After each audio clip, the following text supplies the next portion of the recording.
Well, hello everyone. My name is MightyStream. I'm going to do your November 12th just for today in a meditation. Hope you're doing well.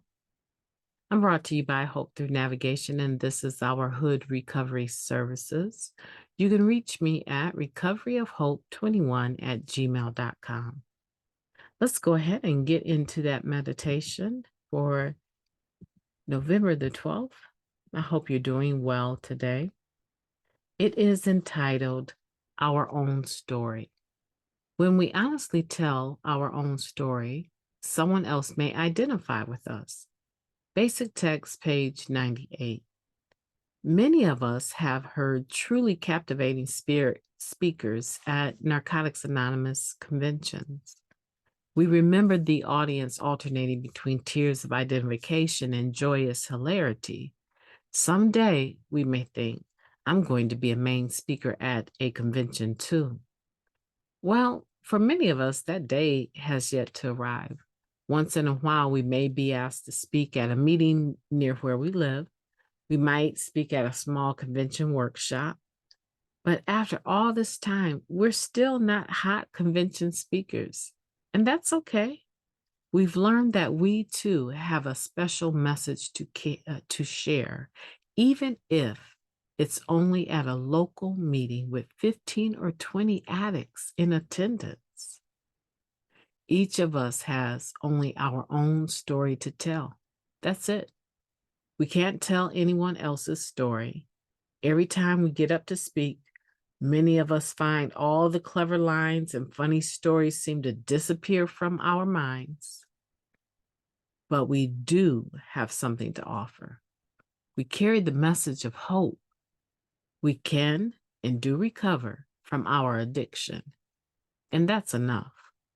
Just for today, I will remember that my honest story is what I share the best.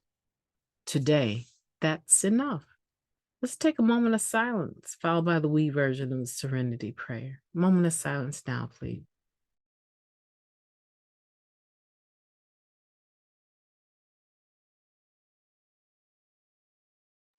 God, grant us the serenity to accept the things we cannot change, the courage to change the things that we can, and the wisdom to know the difference. Just for today, please and thank you.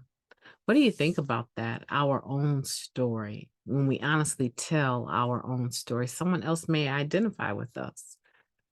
Sometimes I think, the excitement and the adrenaline that we get from going to Narcotics Anonymous conventions, we're excited to hear who the main speaker is and hear what they have to say. And sometimes we are mesmerized by how they share the depths of their addiction, right?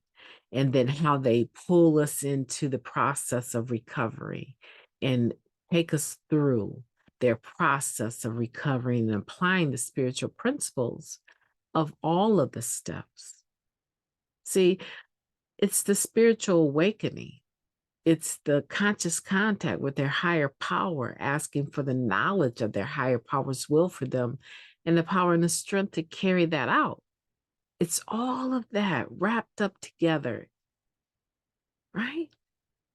Nicely tied with a beautiful red bow that makes the gift of recovery so appealing to us, so beautiful to us. That is a message actually that warrants carrying it. It has some substance to it. I remember this speaker that used to be on the circuit for speaking at a lot of conventions. And if I talk a little bit about his characteristics, you would know him immediately. And I'll refrain from doing any of that because I want, for him to remain anonymous. But I remember one time uh, we were speaking at a event. He, I, and one other lady. And of course, he was the closing speaker. And of course, nobody really was used to hearing my message, right? They all thought, well, she has such a soft spoken voice. Why would they put her on this lineup? But they did. They most certainly did. And they snuggled me in between the lady and him. She started it out, and then I was the second speaker, and then he spoke. And I had people laughing and giggling, and it was really a really nice event. And people were amazed at my own story. I've always known my story. I've always known that it had something that was able to touch another human being and encourage them. That if you've been through this, like I have, and you got distracted along the way, and the disease of addiction took over, there's still hope. And I'm living proof of that. And I remember when he got up to speak, he looked at me and he said, that was a powerful message.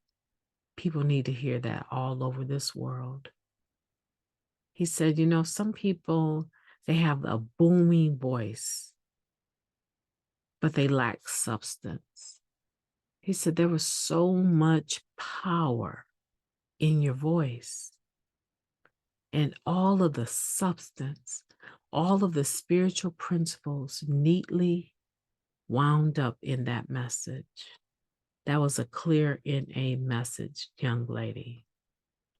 I thought to myself, you just make sure you give a clear NA message. We don't need you singing and dancing and all that, but it really has to find them, right? So I just kind of giggled and received the compliment and remained humble in that situation.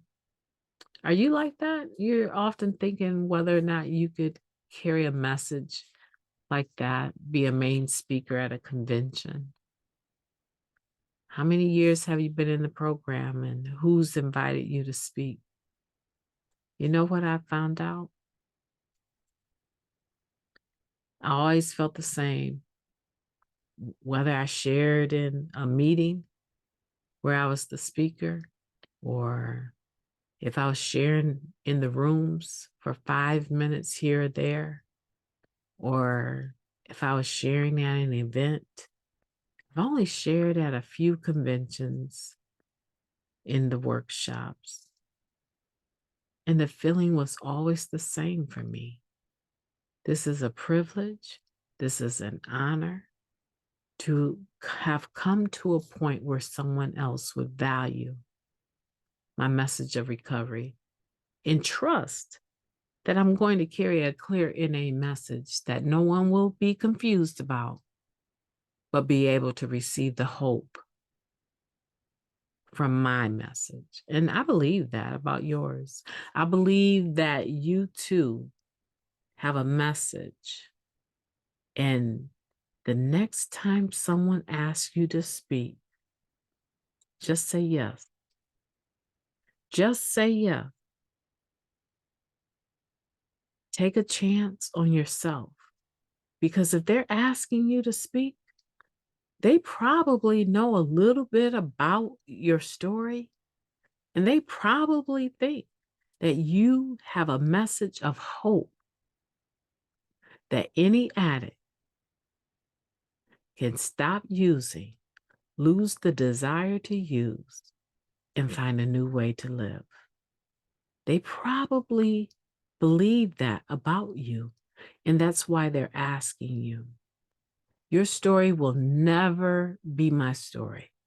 They might have some similarities. Just like that gentleman, that lady, they're on the circuit. They're probably still traveling the world giving their message. They're both very used to being main speakers at conventions. I, on the other hand, just a small little lady in Southwest Michigan that they shoved in between the two of them for whatever reason. But I delivered the message that was my story. And I delivered it in a manner that other people were able to receive the message. Never discount your message. Never discount your own story. You will never sound like me. I will never sound like either one of them. And quite frankly, I don't have the time, the energy, or the circumstance to travel all around, right? Sharing my message. This podcast is enough for me, actually. I actually enjoy this. This is a little bit more my speed, right? I want you to think about your message. And the next time someone comes up to you, I'm going to stop sharing the screen here. The next time someone comes up to you and they say, "Can you come speak for us?" I want you to take a chance on yourself and tell your honest story. Just share your story, because that's the only story that you can really share genuinely is your story. And trust and believe that that's enough. Do that for me today. Make today a beautiful day. I intend to. I'll be talking to you tomorrow.